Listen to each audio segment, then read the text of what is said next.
I'd like to thank the Saskatchewan Library Association again for hosting One Book, One Province. Please take some time to listen to Paul as he goes through some of his readings from his book, Blanket Toss Under the Midnight Sun. I want you to sort of go back as well. Some of you that are young, you might be intrigued by this, to actually have somebody read a book to you. Some of us that are a little bit older, I want you to reflect back. I'm remembering being on the reserve, closing my eyes, listening to the radio, and the occasional evening, a story would be told over the radio. It was so beautiful. So I think by doing this as well, you'll now enter another part of my world, to be reintroduced to storytelling in a different form as well, by being orated to you. So please, if this entices you to pick up a book, or actually read the entire book, please, I'm hoping your yearning for learning and reading is intrigued by the Saskatchewan Library Association continuing to invest in literature and new literature that's starting to arise in the province. So thank you again, Jay Miigwech. Have a great day. One Book, One Province encourages Saskatchewan's social, economic, and cultural development while supporting very valuable libraries and collaboration.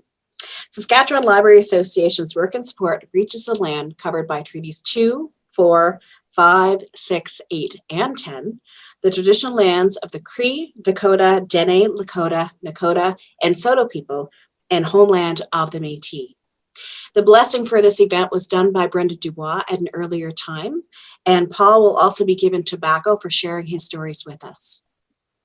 The Saskatchewan Library Association extends its sincere thanks to Sask Lotteries and Sask Culture for ongoing support, the Saskatchewan Writer Guild for their continued sponsorship of this program, and the 220 for providing space where Paul is right now to participate and to record.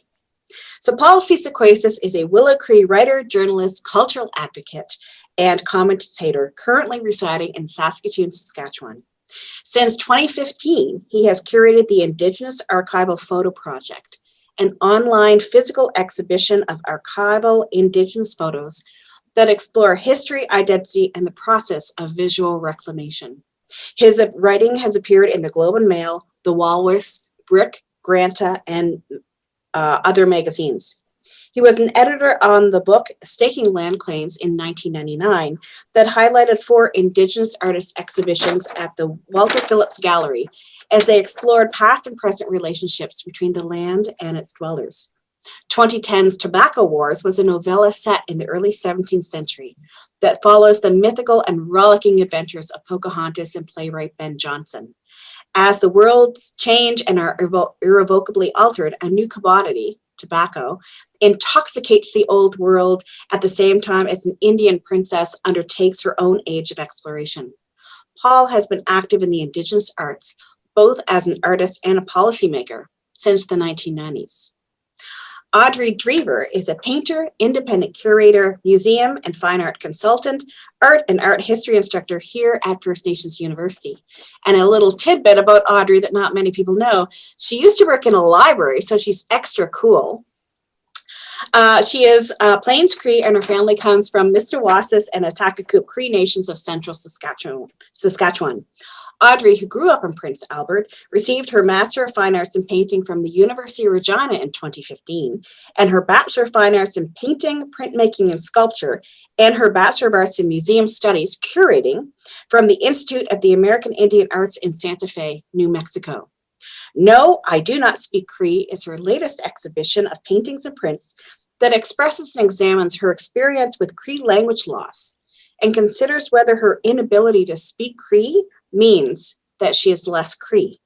Dreever's work considers the current place of hybridity for many Cree peoples in a new Cree paradigm where fluency in their language is no longer an essential element of Cree survival. And a photo of one of Audrey's paintings is on Paul's Twitter feed. So he is aware of you, Audrey. So I'm going to now hand it over to Audrey and to Paul. Thank you.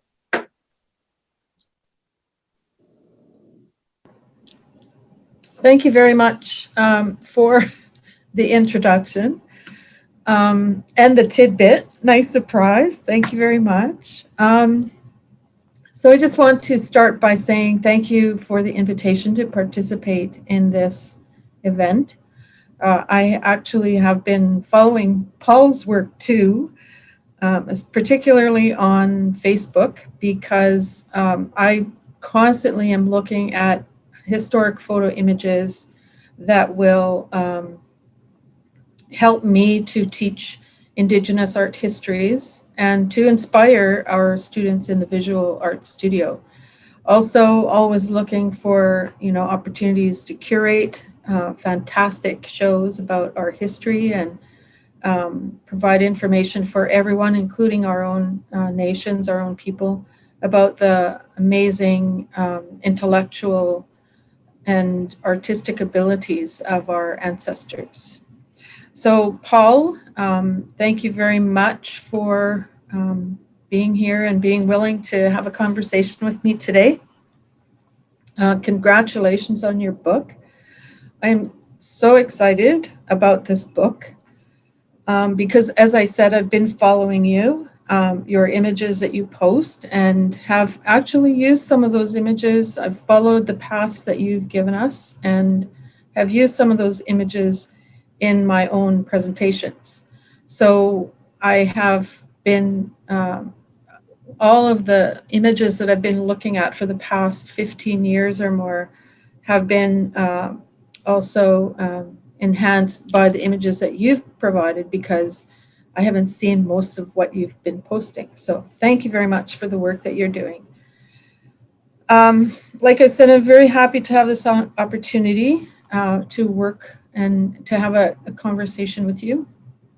And we'll be interested in hearing your thoughts on the work that you do and, talking about how it relates to the work that I do. So to start, we're going to begin with you doing a reading, and after that, we'll have a conversation. So take it away, Paul. Thank you, Audrey, and it's a pleasure. It's great to see you. I like your work, and we're both kind of, dealing with the same issues, I think, several levels, and so it's great to see you. The space can be in these times. Excuse the toque. There's about 8 months of hair under there that has not been done. So you look, not trying to hipster here. I just want to say a couple of words. Firstly, thank you all for tuning in to this talk. I'm looking forward to talking with Audrey. Just on the intro for myself, I just want to add, I am from Seesequasis, but my mom, she just passed away this fall, was a registered nurse. She was actually one of the first Cree registered nurses in the province.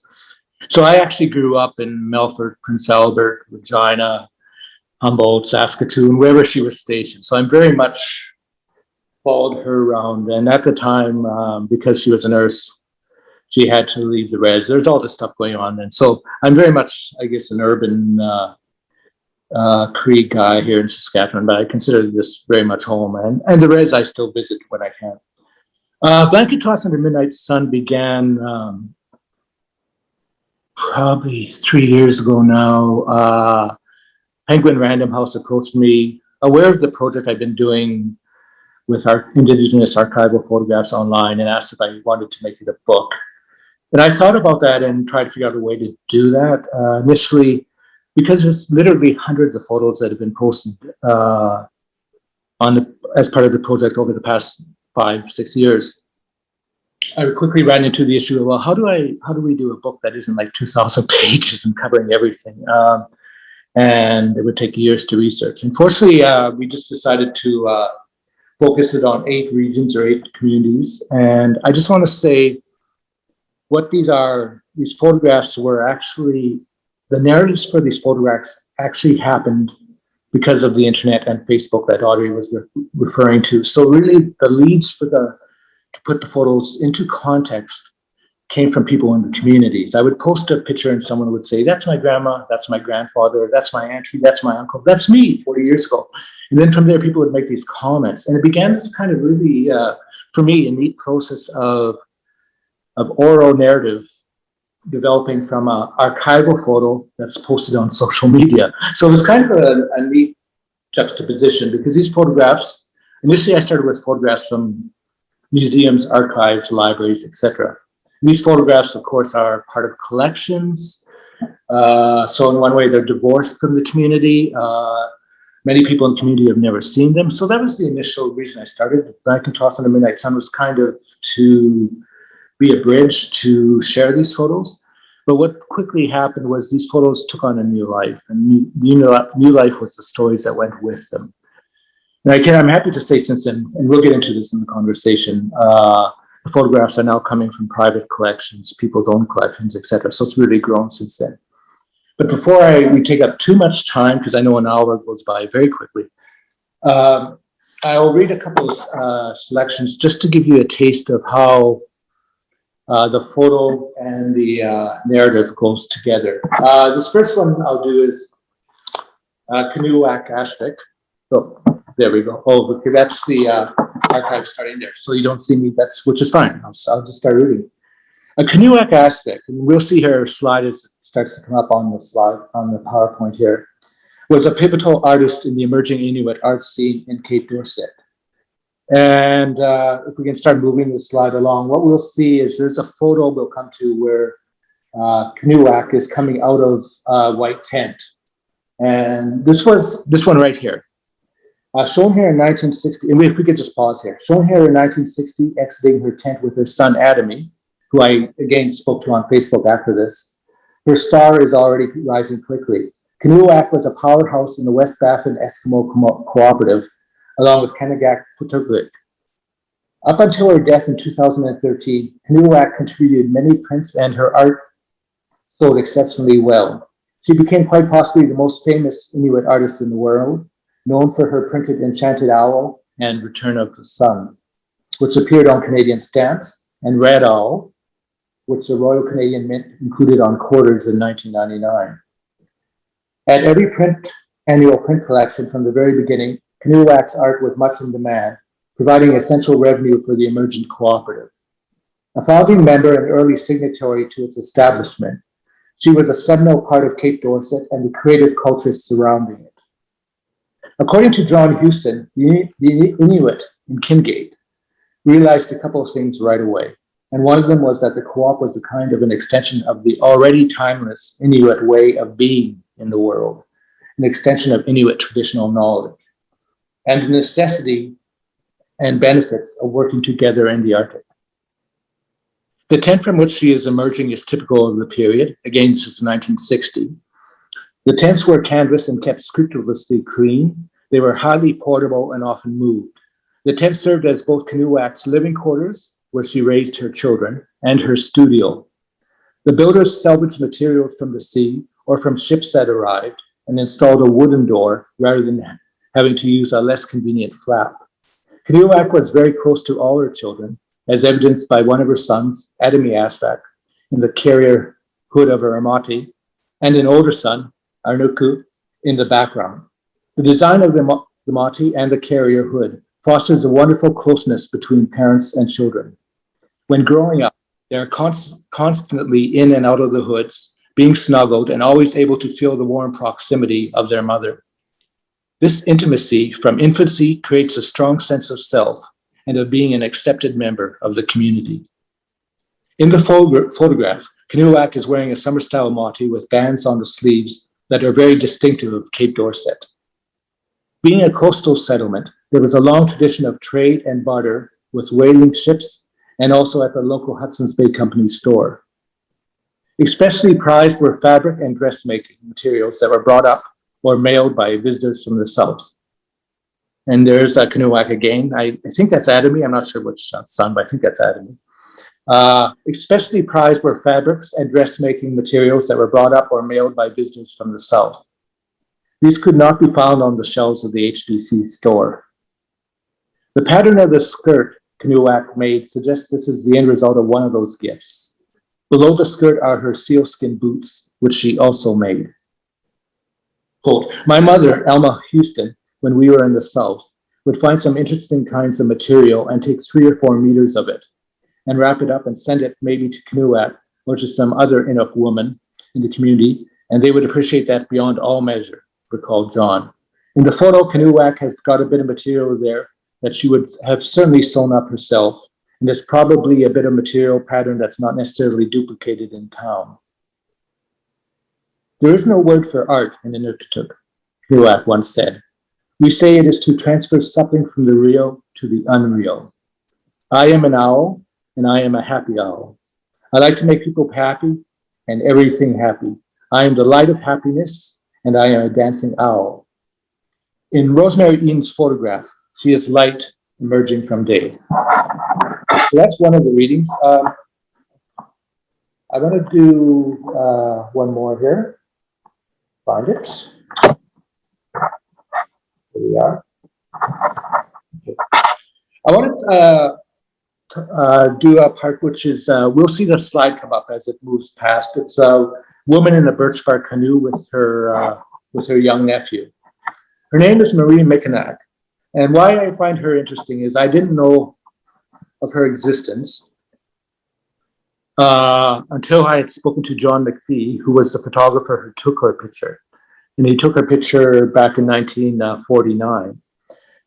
She was an Anishinaabe woman who lived off the land by herself and came into town once a month to pick up some supplies she might need, some nails, things like that you could make out in the woods, and also, check in on mail and things like that, her old age pension, etc.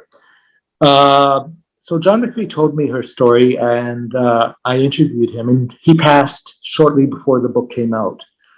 So I was very fortunate to get her story and also get the photographs, because she's one of the people, that's her right there, thank you.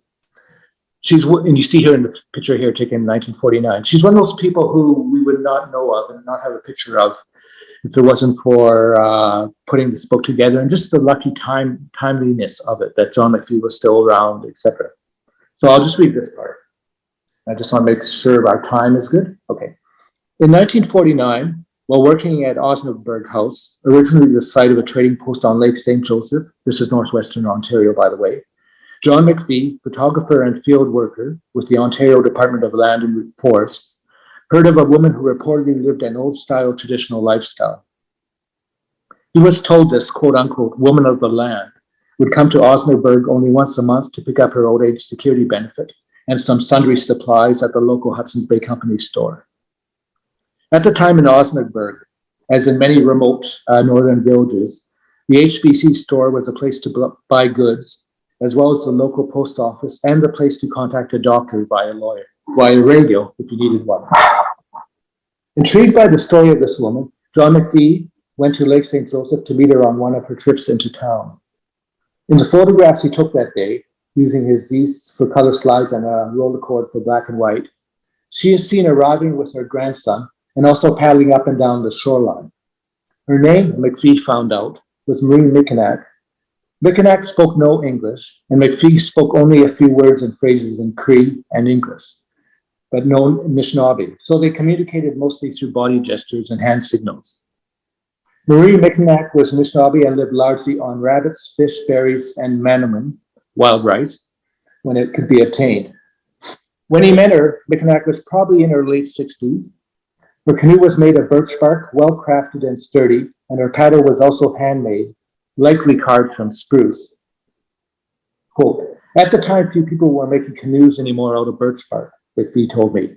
They were mostly all replaced by commercial canoes, chestnut canoes, which the Hudson's Bay Company handled and sold, made in New Brunswick.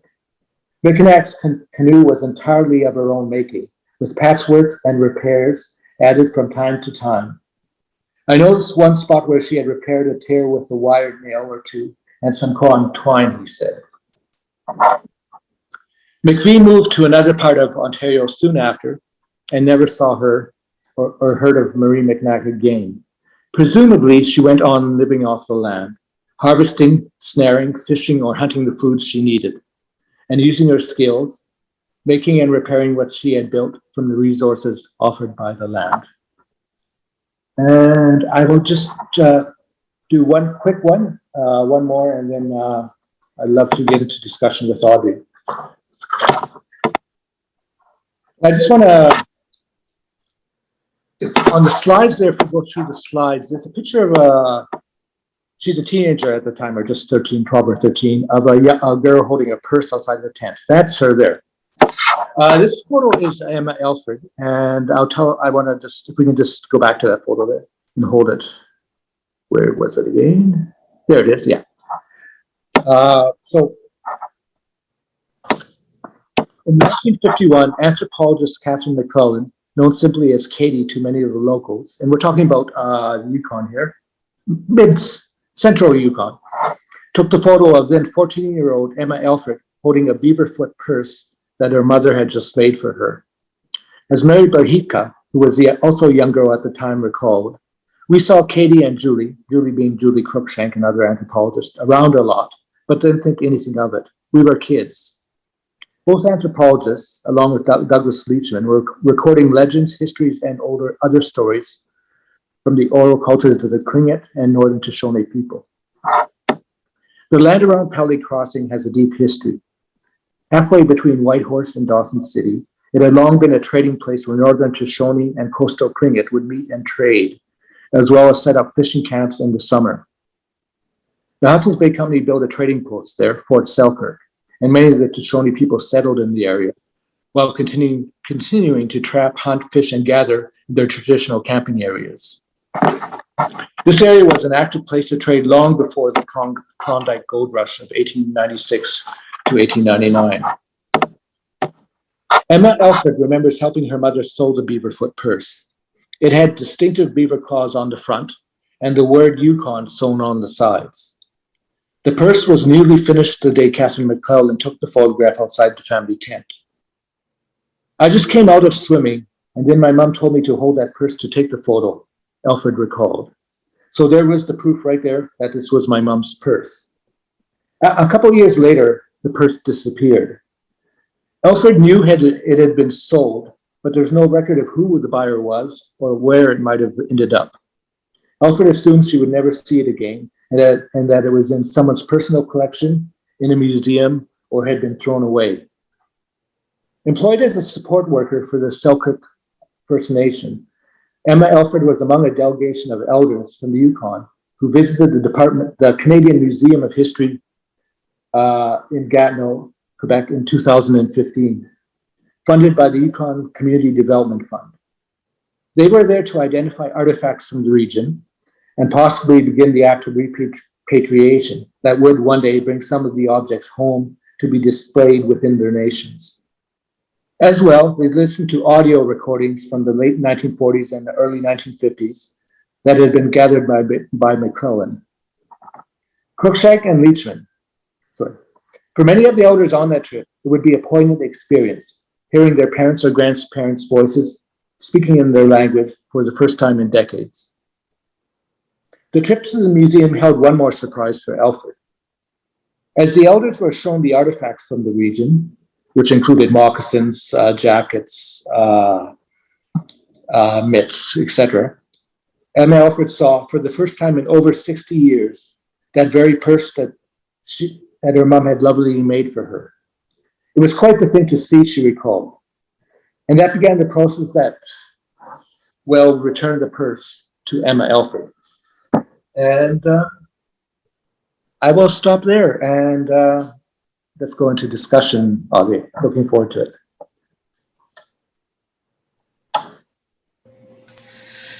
Thank you very much for the reading. It's I'm always I don't know, I feel like I have a stronger connection when the author does readings from their books, because you get a bit of that emotion that has gone into the writing and the compilation of the material in there. So thank you very much for that. When I first saw your book, I, of course, because I'm everything, I'll back up a little bit. Everything that I do is from three perspectives and kind of in the order that I'm talking about them.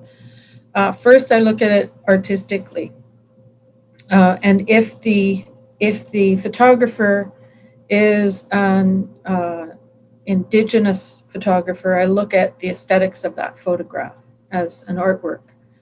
Otherwise, I see it as a historical record. And then I look at it from the perspective of Indigenous art history. What is it teaching us? What is it showing us? What is it telling us? When you look at things deeper. And then the third way is curation. I look at everything from either about the art or how can we create something that will help to convey, to teach, and to reconnect people to what it is that we may have lost connection to. So historical photographs become really important for me in the work that I do. And even in my own work as an artist, there were in that master's project that I did, there was one historical family photo that actually became quite prominent in the work that I was doing. So they're really important for me. So when I first got your book, I immediately opened it up to see, and I flipped through to see every picture that you had in there. And then I started reading it. But I'm really interested in knowing, as an artist and curator, about your decision-making process. I'm sure you've been asked, how have you chosen? How did you decide which pieces? But I understand you. I know that you're a journalist and a writer, but I didn't know that you have an art background as well. So, those processes there's a lot of decision-making in them. So what perspective did you decide on those images? Was it like influenced by your journalism side, or was it just a purely artistic side, or was it just a personal thing that you were working through because of the influence that got you started on the project? Those are very good, Audrey. Thank you. I think there are a couple of levels to it. Most of these photos in the book, probably about 90 of them, I was looking at it. I began really duration, wanting to provide a framing of our Paul, I generation. think if you can speak directly into, because it's just breaking up a little bit. Oh, is it okay? Just Close from, Can you? I'll find. yes. Oh, No, you're still breaking up, Paul, a little bit. okay. Is it better now? Yes. Okay. Okay. Am I coming through now? Yes. Okay, good. Sorry. So just back to Audrey's point. I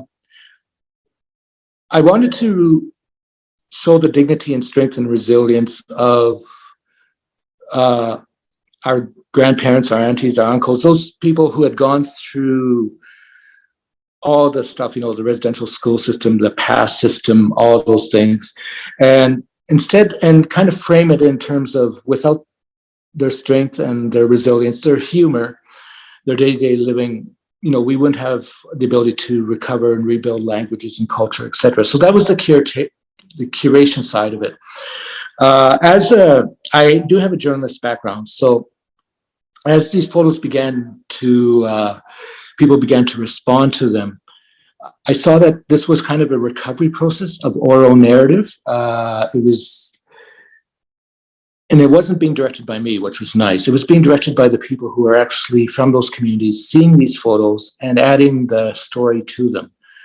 And that was kind of, for me, liberating the photo from a kind of anthropological or archival kind of context into a community context. And to me, that was the bottom line of this whole project, was to embrace that community context to photography. The bulk of the images are in the book are taken by non-Indigenous photographers, because I was just who was taking the photos at the time. But I spent several years trying to find those people who are trusted in the community, who are known in the community, because those were the people who would be welcome in places and be able to take photos that otherwise they'd be seen as stranger. You know, some strangers pointing a camera at you, naturally you're not going to feel comfortable. So that was kind of the aesthetic side of it.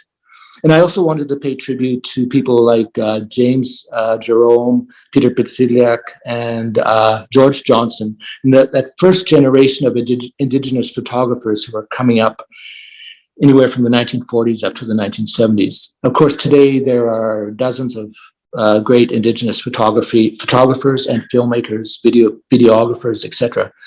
But that simply did not exist. So it was kind of to see through the other's eye, recapturing our own story. And I hope that answers that question you raised, Audrey. Yeah. So when did you decide that a book was needed? Was it something that was a part of your thought process from the very beginning, or was it something that evolved? It definitely. I was approached to do the book by Knopf, which is part of Penguin Random House. I had not thought of a book. Really, I was interested in the social media side of it, you know, getting the stories to the photos. And I was interested in, still am, in developing an archival kind of website resource place where families could go and research the visual history of their community or their family, etc. And they would have the links to, you know, they'd search their name or the First Nation they're from or the area they're from, and they'd be able to find what's available through museums or collections. But then I was approached to do the book, and the book seemed, I like things that are tactile, that you can actually, you know, hold and carry around. And for a lot of elders, you know, these kind of things are more real than looking at stuff on the internet, you know. So for me, it's more lasting, and the nature of the internet, you know, even if something gets a lot of hits or likes on one day, if you want to find that 3 months later, it's a big search, you know. I learned that quickly through Facebook, you know, that, okay, I quickly learned that I have to back up and archive everything on my own end, because I'll never find it again. Oh yeah, 3 months ago, so-and-so had said something about that photo, and going back and trying to find that was next to impossible for the book. So I learned really quickly. I actually had that experience where there were a couple of images that you showed, and I was going to capture them, and I got distracted and went back a couple of weeks later. One of them actually was later in the day, and there was already so much stuff that had come through that it took me an hour to go back far enough to find it. It was crazy how much the volume of information that goes through in that short time. Yeah, and as you're saying, I recommend that for anyone who's doing any kind of research.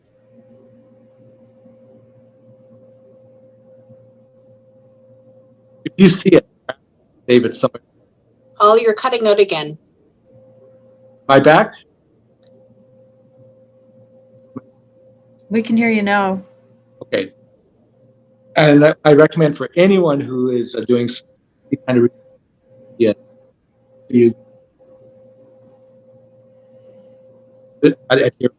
it'll be really. I'm sorry, Paul, you're cutting out again. I'm wondering if we get people to turn off their cameras. That may help. Okay, I think everyone okay at my end. Okay, you start really good, and then it just fades out. So. Okay, let me just finish it off. That. It's okay. For just what you're saying, Audrey, for anyone who is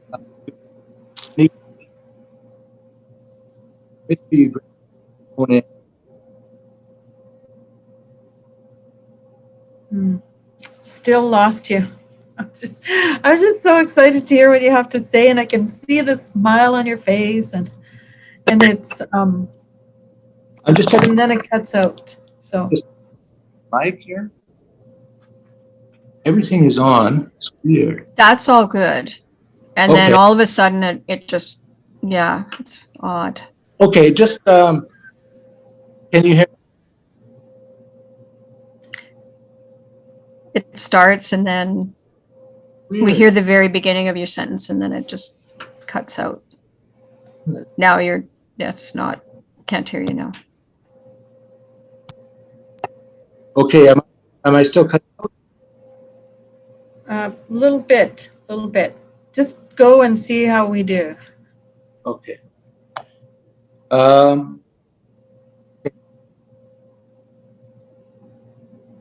Let's try another question, Audrey. Can you hear me all right? Okay. Yep, Okay. I can hear you. Yeah.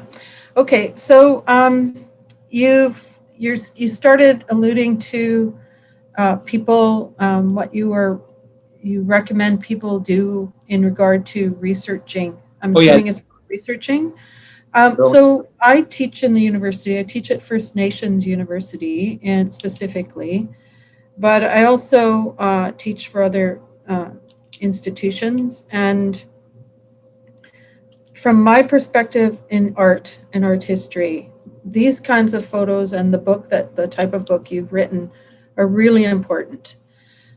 How do you feel that there's a value or a place for this information in other disciplines as well, like social work, Indigenous studies, history, just other areas, education? Oh, yeah, definitely. I do think so. The ability to use the internet, especially through social media. So many people in the community are on Facebook. It makes people easier to Oh, say you're cutting out again.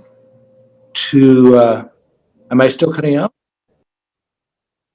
I don't know if it's when you move or your microphone might be having trouble.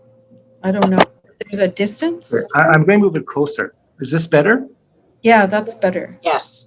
Okay, Yeah. maybe it's a mic problem. Okay, just, yeah, I definitely think so, Audrey. And the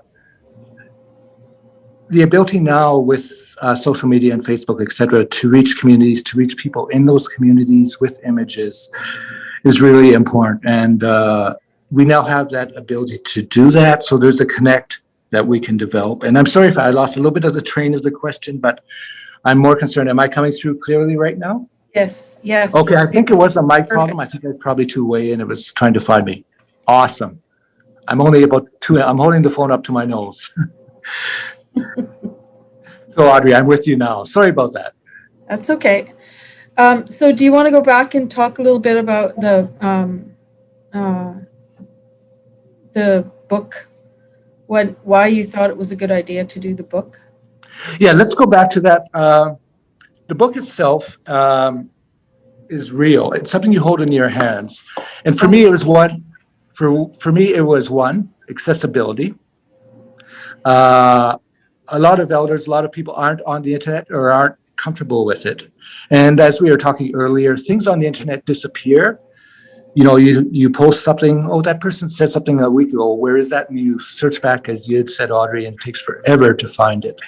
Mm-hmm. So the book is there. It's tactile, something you can hold. It's a resource that can go into libraries. So you don't need an internet connection. You never break up, lose things that we're doing, mm-hmm. like we're doing here on the Zoom a little. And it's real. So that was part of the reason I really felt the book was important to have in that kind of format, as opposed to just continuing this as a social media online project. Though I do want to develop, and I don't know if we lost this earlier, a database website so that people can research their family name, the reserve they're from, the community they're from, and know what images are out there, whether there's images of their ancestors out there in different archives, different museums. So this would be a database resource for students, researchers, just people from the community to find their families, their family histories through photographs. So that is still something I want to do online. But the book itself was kind of, I think, a tribute to the people who I had interviewed, and to leave something that people could have on at home and or take with them wherever they are, and not have to worry about where do I find this on the internet? Because as we know, the internet is like a vast sea, and finding anything can be really time consuming if you find it at all. Yeah, I agree. When you look at the images, when you were sorting through them, I'm wondering if you had any moments where you thought about the parallels of your own family's experience during that time, like your ancestors' experience. As an example, when I do a lot of the work that I do, and even when I'm looking at images for teaching art history, I will see something and I'll think, I remember doing something with that. Like, for instance, one of the images you showed, or a couple of the images showed the canvas prospector tents. Oh, yes. I lived in a place in Alberta for a couple of years when I was a teenager, and everyone lived in a prospector tent. So whenever I see that, my mind goes back to that time. So did you find that there were any moments where you felt or thought about a parallel that your own family would have been experiencing compared to what you saw in the image? Oh, definitely. One of the chapters is on the photos of Everett Baker and I know you were involved with the Saskatchewan Historical History and Folklore Society. Yeah. So when I looked at those photos, it very much, there's one photo in particular, which is of First Nations families on their wagons in North Battleford at the market, and it would have been late 40s, early 50s. And it reminded me something of what my mother had said, is that, everything was still under the past system then. So rather than wait, try and get approval from the Indian agent to go to this market or go off reserve, in the summertime, there were all these back roads that people would take. So my mom was just telling me about how they would, hop on the wagon, make sure they took the long way around, not by the Indian agent's house, which was the big house on the res, and take a side road and just leave. And that's the photo there, actually, of the market there. And that was one of the photos that really stuck with me because it just reminded me of that story, and how people sort of found ways around the colonial system. So that resonated for me. It was so funny you asked that, because I was so busy getting other people's family stories during the time of blanket toss that I had intended to also record my mother's stories, both at residential school and of the 40s and 50s. And then I thought, I'll put that off because I really have to get this book done. And my mom had said a couple of times, do you want to do this taping? I said, in a little bit, we'll do it, Mom. And of course, then suddenly, unexpectedly, she passed. So I guess there's another lesson there, which is if you have the opportunity to interview or get your ancestors' stories, do that at the moment and don't put it off. Because as with many people I interviewed in this book, they're no longer with us. And it's really, you don't get a second chance and that sort of thing. But so yes, it does certainly resonate with me. Yeah. The same thing happened with us. All of a sudden, lots of us were talking to our mom bits and pieces, and then all of a sudden she was gone. Yeah. And you really are, looking at those family photos, you don't remember who the people are. And she knew everybody's names and what was going on and what was happening at the time, and like all that background information, which is so interesting and valuable because it's a part of your own history, right? Yes, exactly. So that kind of brings me to my last question, and then we'll open it up for people, for others to ask questions if they want. Since the TRC and your mom's experience with the residential school seems to have been instrumental in you doing this project, or even at least getting started looking for those photos and images for that information, Did you look over any photos with your mom during that period when you were researching? Did you show her any of the things that you found that you thought were really interesting? I did. I showed her photos from the book, which she was, interested in seeing, and she knew she had been an inspiration for the book. So I think that made her proud of it. Mhm. But there also were a whole bunch of family photos that weren't in the book. I never intended my family's photos to be in the book necessarily, so I didn't. But she was there, and she was able. We talked about those photos. We still had them, but it was her sister, her sister Ruth, who was kind of this story and photo keeper in the family, and she was the one, like you're talking about with your mom, who could identify everyone in the photos, who knew who they were, etc. So when you lose those people, you really realize how irreplaceable they are. You can kind of go back and research, but you're always researching secondhand, and so I feel very fortunate on one level that while I didn't grab every opportunity there was to record stories, I fortunately got several people while they were still here, and that brought those photos to life. So yes, definitely. Yeah. Okay, I have one more question. Sure. Sorry. Go I know ahead. I said that that was the last one, but I have one more. How did you feel when you started receiving the comments and feedback from others, especially when somebody recognized their family or themselves? Because as an artist, most of the time when you're exhibiting your work, you're creating it, and you're hoping that this is not everybody, but generally speaking, I think you're hoping that it will evoke something from the viewer, that they will connect to it somehow. So what about you? Good question, Audrey. Let me tell just a very short story on this. About 2 months ago, I got a email from a woman whose father had been a doctor up at Cambridge Bay. He had passed away, but there was like a shoebox of photos, because he was an amateur photographer, like a lot of people were, from the south who went up north, and he took all these photos of the community in the late 40s and early 50s, and they just sat in this box. They were never part of a museum, never a collection, never digitized, never archived. So she contacted me. She took PDFs, JPEGs of the photos, and to show me what they look like, and they were really, some of them were beautiful photos. And would I be willing to, as part of the project, post them on Facebook and Twitter to a lesser extent, and see if we can get them identified? And I said, sure. So we posted, I posted the first couple of them, a photo of two young women in their parkas and Cambridge Bay. And within half hour, that's my mother, that's my sister. And then we posted a few more, and we had this whole story coming in, and no one had seen these photos before. No one remembered they existed because they just sat in the shoebox, basically for decades.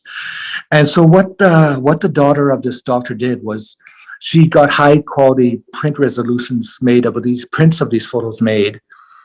And through the connection on Facebook, she sent them to all the family members up in Cambridge Bay. So now these photos have gone up to Cambridge Bay, and they're with the families. They may do an exhibition of them or something like that. So for me, that's a perfect example of how this project can kind of reunite the image to the family and get it back to the community. And that was outside of museums or archives. That was through a private estate, a private individual contacting me. And that's something I think that really was one of the rewarding experiences of this project.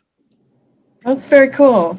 I think it's all of the work that I look at whenever I see that, and then I pass it on to others who do also connect in that way. I think that's a really important step in empowering, right? And to bring to light those connections that we might have lost. So again, thank you very much for putting this book together and for all of the work you've done posting and finding the images that we've been looking at. It's really appreciated.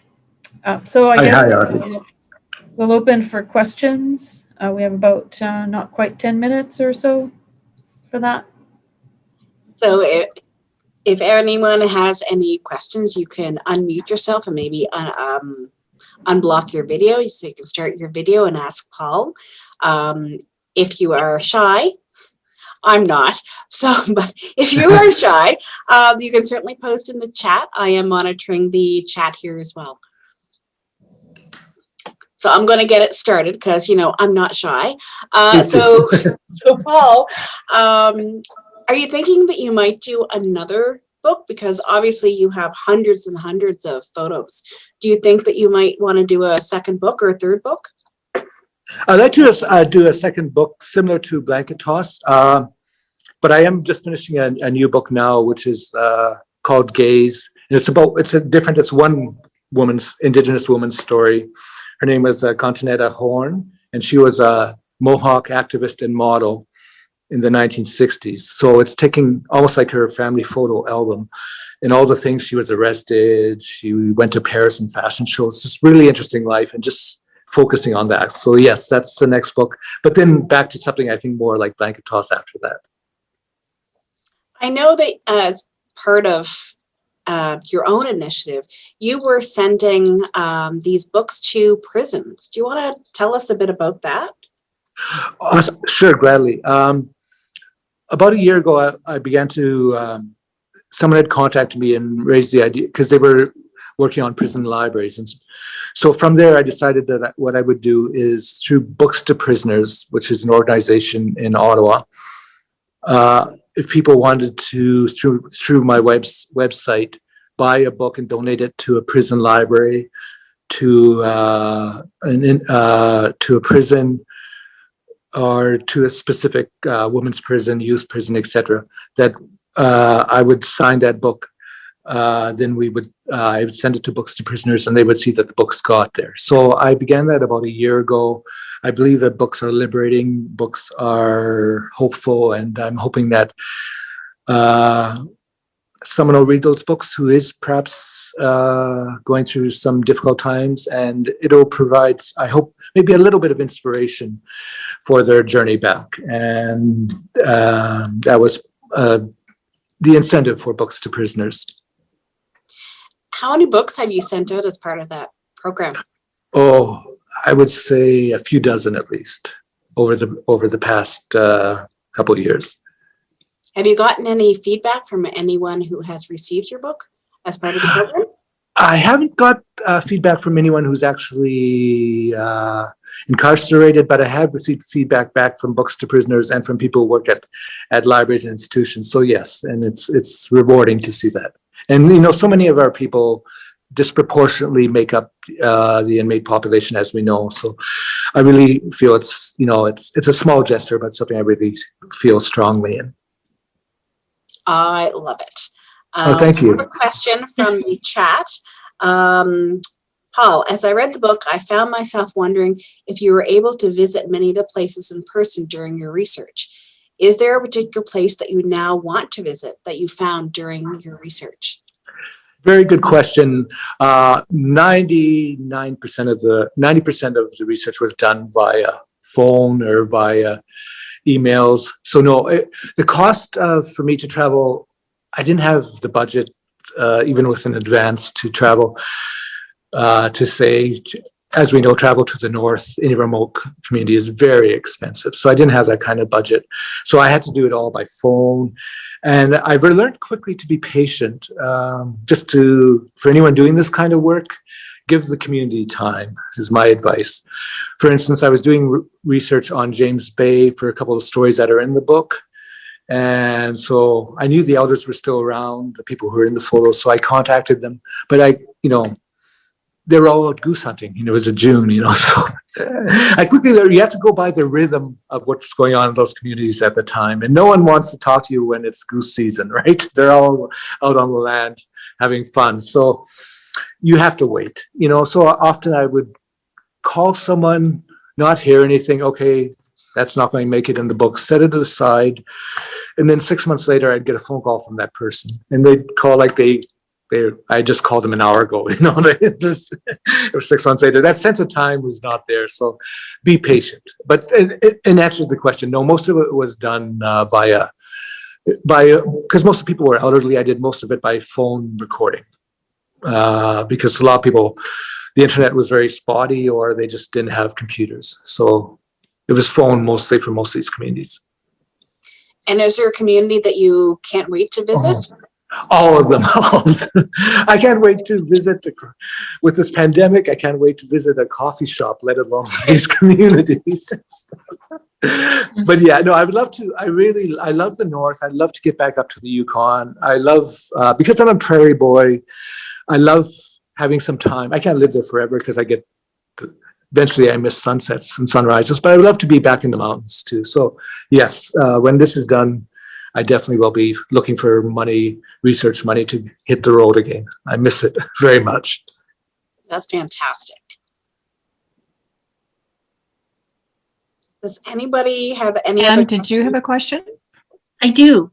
Okay. I put it in the chat, and I'm only marginally shy. So, yeah. Paul, have you ever thought about retelling these stories for children? Certainly for me, when I was a child, I had a sense of a longing for adventure, and so many of these stories appeal to that in me. And I think oftentimes that kids could really get involved with these stories.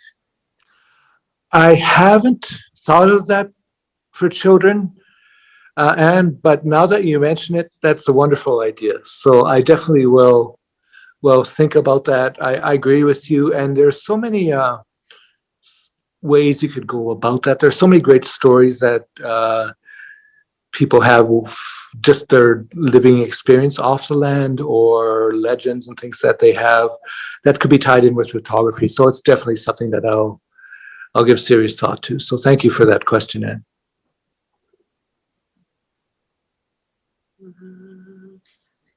I see another question from Heather. She loves the idea of a book for children. Would there be a possibility of translation of book to other languages? And she also says, thank you for this inspiring work. Thank you so much. It was Heather, right, who asked that? Thank you, Heather. The book has actually come out in, the rights were sold in Germany, so it's come out in Germany. It's actually a bigger version. It's about twice the size of this. So they did a really nice job. I can't read German, so I'm curious to how they did some of the translations, because there are some stories in there that how would someone from another country in another language translate that humor or whatever? But anyways, I would love to see it come out or smaller versions of the book, or parts of the book come out and be available, not necessarily in book form, but even online in Cree or Ojibwe or Inuktitut. I love to see that happen. I myself know a few words, but partly because of my own family history, my language is something that I'll never be fully fluent, but I really admire those people who are getting their language now, the young people coming up, and I would love to see that happen. Amber Dagenot has a question. She's wondering what the general success rate is for naming from social media. Do you have any stats or anything on that?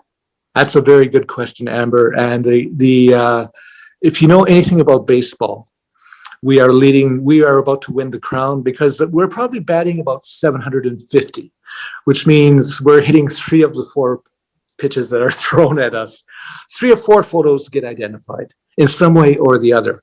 The names, the place, the story, at least on one level now, they get identified. Just 5,000 followers on Facebook, and generally the batting average is very good. The only time it's an issue is if you go the further back you go, right? So if I posted a photo from, say, 1900, then it drops. There's maybe a 10% chance someone will remember. But if there are 40 photos from the 50 years ago, whatever, it's a really good batting average. Thank you, Paul. Thank you. Okay, are there any last questions for Paul? Oh, Carla, let's see. I'm excited to reread your book this month, Paul. I read it last year after the Sask Book Awards. I was reading Adrian Patton's book at the same time. Very different works, but worked well as companion pieces. Oh, interesting. Okay. I'll have to read that. I haven't read that yet, her book yet. Adrian's book yet. Are there any last minute questions for Paul?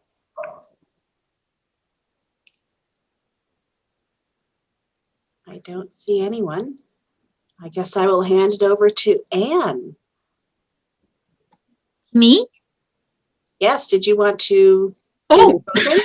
I can do the closing. I mean, I'll say thanks, everybody. See you later. Have a good lunch. thank you everybody for joining, and especially thank you, Paul. I obviously have been listened to many of your readings and questions and answers, and every time I'm fascinated. So thank you very much for your time and the effort that you're putting into this one book project. We're getting lots of comments saying thank you, Paul. Yeah. Thank you so much for joining us. It Thank was you such all, a and pleasure. thank you for sticking around and putting up with the bit of breakup we had in the middle there. We resolved it, and I thank you all for your patience. And you made my day, everyone, for tuning in today. Thank you so much. Thank you, Paul. Thank you. Thanks.